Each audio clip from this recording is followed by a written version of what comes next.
The most unique request of injuries, medical emergencies, horse racing. Horses in general, beautiful, majestic, understand humans quite well, but we need to diagnose some of these injuries. Let's get started. Whoop. Coombe Hill at the second last. Merrion Square reached for it slightly, gets the other side just in front from in. Are they supposed to sway across all the lanes like this? I feel like they should be all in their own dedicated lane. Down towards the last. Merrion Square wandering around. And look at unship the rider. Oh, and Lewis Ferguson takes a horrible fall. Coombe Hill out in front. Blunt force trauma causes massive bleeding internally. When the area that's surrounding your heart fills with blood, the heart actually can't expand and you develop a condition known as cardiac tamponade, where actually the rate of bleeding exerts so much pressure on your heart that you're unable to circulate the remaining blood you have in your body, and that can lead to death. Lewis is absolutely fine, unbelievably. He walked into the parade ring and was chatting away as if nothing had happened. Okay, there's too much of this that I see in sports where a major devastating injury happens, and because the person's walking around, they're like, oh, no big deal. After a collision of that speed, of that mechanism, you're going to the ER, because the chance that they have a bleed that's expanding internally is so high based on the mechanism of injury. If you slip and fall a few feet, that's very different than going 40 miles an hour on a horse and hitting rock solid stop. That type of injury is way more devastating. Courier Wonder and 3 wide is Amazing Star. Hot King Prawns down on the inside from Stronger. 3 wide Lucky Patch with cover. 4 wide Denon Smash. I have no idea what the announcer is saying because this is so new to me. Then Resistencia. There's a fall coming up towards the home turn. It's a really nasty fall. Down went Amazing Star, Naboo Attack, and also Lucky Patch. Hewitson ended up having a fractured hip and a small bleed in the brain. Zach Purton suffered 4 fractured ribs, a fractured wrist, and a broken nose. Yuichi Fukanga broke his collarbone. Honestly, the most serious one of them all probably is the bleed in the brain. 4 fractured ribs. If it's just fractured non-displaced ribs, you're not even really doing anything for it. The only thing you're really trying to do is make sure they heal with adequate pain control. Because when someone has a broken rib, it's sometimes hard to take a deep breath, so you end up splinting, which means that you're taking really shallow breaths. And when you do that, you don't actually aerate the bottoms, the bases of your lungs. Therefore, that can lead to a process known as atelectasis, where essentially the lower parts of your lungs die off and you have less lung capacity as a result. So you try and challenge that, and at the same time encouraging breathing treatments with something called an incentive spirometer. It's like a fun little plastic toy where you try and breathe, inhale and exhale really hard against a balloon pressure gradient.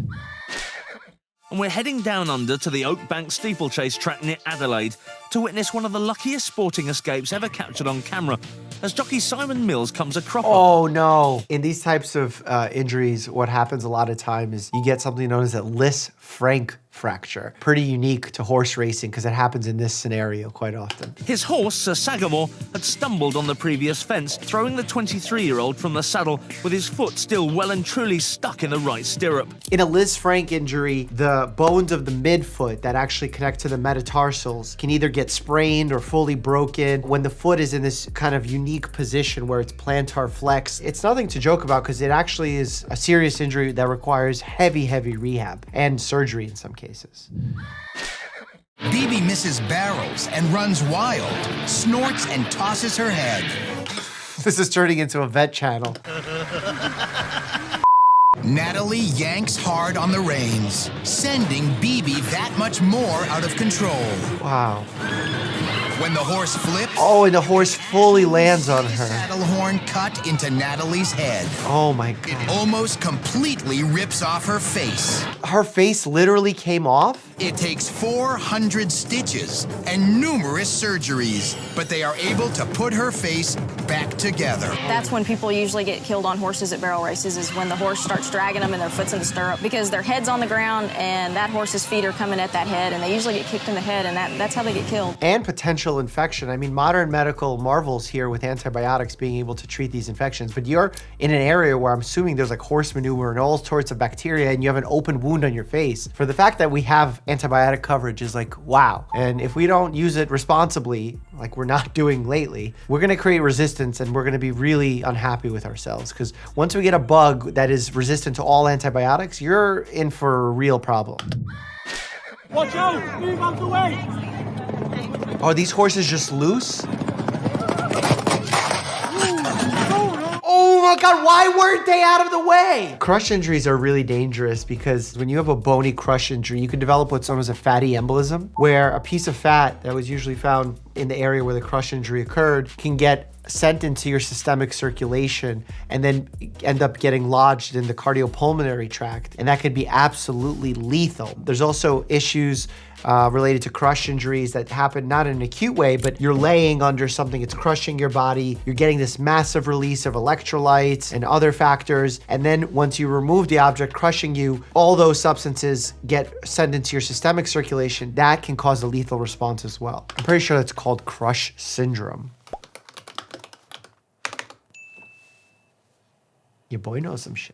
Oh my God, the hedges scare me. Oh, trample injury.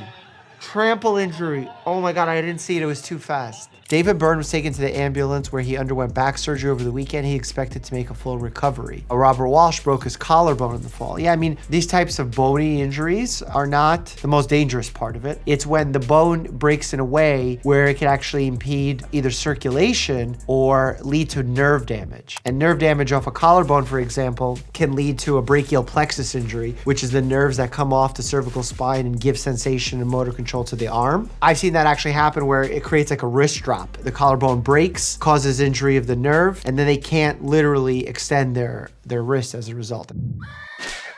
Would have at least 8 lengths to find, probably 10, jumping the third last. That's the flight down the side. Oh my God. All the way down to your faller there. When I got the fall, I lost consciousness. Yeah, that looks like the biggest head injury of all the ones we've watched thus far. I was taken to hospital with a 3% chance of survival. I never know how they make these claims. Who in the ambulance is sitting with this gentleman saying, 3% chance? That's what I'm giving him. He was clinically dead for 7 seconds and had part of his skull removed and a titanium plate inserted in order to survive the fall. A lot of times these craniotomies where they actually remove a part of the skull happen as a result of bleeding in the area. So as the blood keeps pooling, pressure builds up, and pressure on the brain means the brain starts degrading and actually failing. One of the ways we treat this is a craniotomy where they actually take a portion of the skull out and allow the area to heal. In 2015 at Southall Racecourse, Brian defied his life-threatening injuries to make an incredible sporting comeback. The art of rehabilitation is truly an underappreciated art. That's why you got to give a huge shout out to physical therapists, occupational therapists, speech language pathologists. Or actually, many people don't know, there's a specialty in medicine called PM&R, physical medicine and rehabilitation. They're rock stars in this space, and I feel like a lot of times they don't get adequate representation in medical media.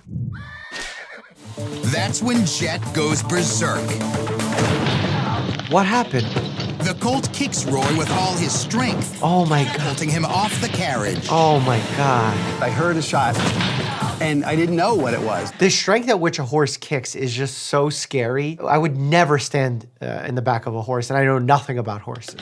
When Jet kicked, one hoof grazed Roy just below the temple, then smacked him again on the way back down. Oh. But the second, more dangerous blow happens when Jet's left metal shoe punches Roy square in the chest. Oh yeah, that is so dangerous, especially if it happens during a very specific electroconductive moment of the heart rhythm that it could actually stop the heart. This is called commotio cordis. This is what most people speculate happened to Damar Hamlin, that a hit came to the center of his chest, causing his heart to stop. This is frequently why you'll see some little leaguers wear protection over their chest because they don't want a baseball to be line drive directly into the chest. But again, it has to happen in that exact millisecond. Was this quick thinking moment right here. While it appears Roy is kicked off the carriage, he actually dives off, just in time to avoid another brutal whack from Jet. And he took like an uppercut to the face, just ate that steel shoe. I know what that feels like, but I didn't get hit by a horse. I just got hit by this guy. He's played the Man of Steel in the Superman film. Christopher Reeve. Christopher Reeve is in a Virginia hospital, paralyzed and unable to breathe on his own.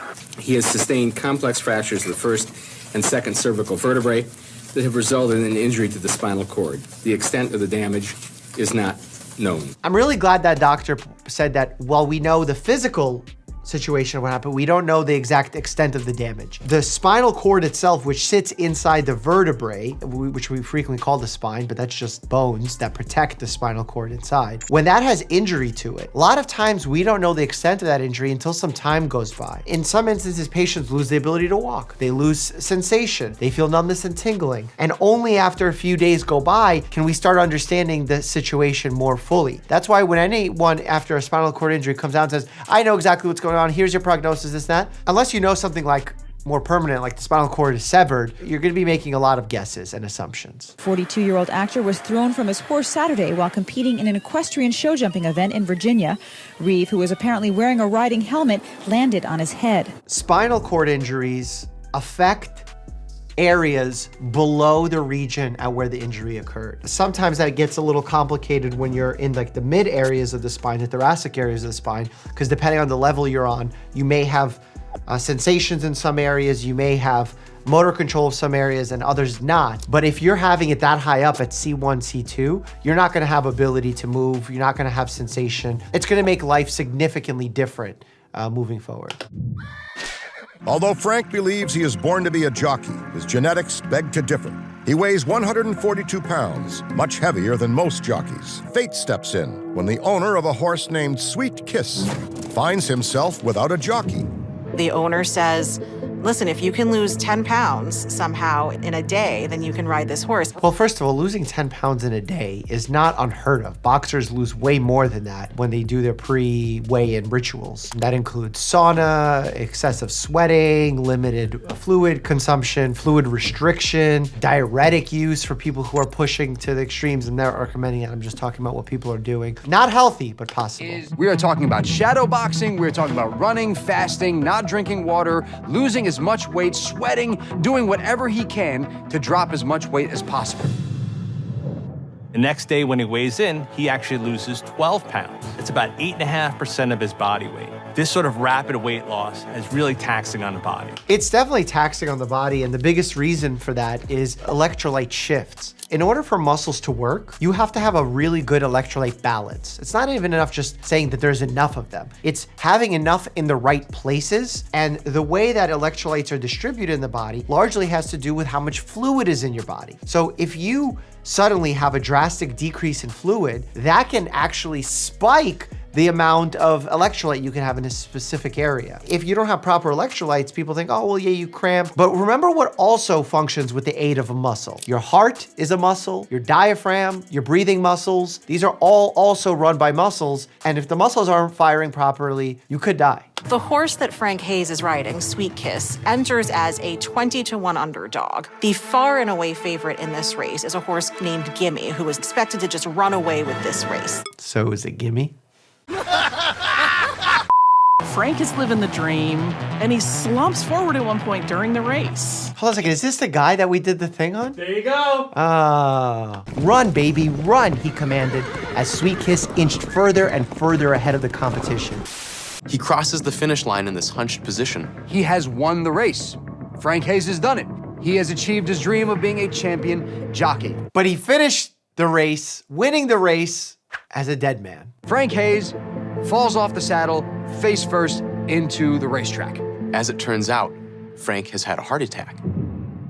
He died before crossing the finish line. This is the part of the story that I think is kind of BS. If you weren't having EKG leads on him while he was riding the horse, you're making that shit up. Frank Hayes becomes the only person in horse racing history to ever ride across the finish line of a race and win as a dead man. Cool story. I've used it before. I wouldn't say it's necessarily true. I think he died in the midst of a race. Is it before the finish line? Was it after the finish line? Hard to say. Technology wasn't advanced enough to know when he had the heart attack. Like, did we draw serial troponins, the muscle enzyme that is released into the blood when there's cardiac damage? Did they even have an EKG in the 1920s? Look it up. When did EKG become used for heart attacks? By the 1930s. In 1923, it's very unlikely that they were using the EKG to be making the diagnosis of chest pain from a heart attack.